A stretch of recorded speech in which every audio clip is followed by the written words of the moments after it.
Kerajaan memperuntukkan sejumlah RM470 bilion dalam Belanjawan 2026 dengan tema Belanjawan Rakyat. Perdana Menteri Datuk Seri Anwar Ibrahim yang juga Menteri Kewangan berkata ia menyaksikan pengembangan dalam perbelanjaan awam berbanding RM452 bilion tahun lalu.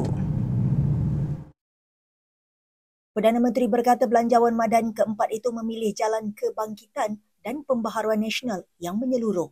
Sejumlah RM338.2 bilion diperuntukkan bagi belanja mengurus OE Persekutuan dan RM81 bilion belanja pembangunan DE Persekutuan.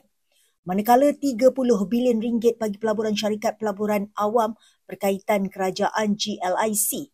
RM10 bilion pelaburan awam swasta dan RM10.8 bilion pelaburan Badan Berkanun Persekutuan dan Syarikat Menteri Kewangan diperbadankan MKD. Menurut Anwar, sambil mengekalkan komitmen pada Akta Kewangan Awam dan Tanggungjawab Fiskal FRA, momentum pertumbuhan terus didukung dasar fiskal yang mengembang.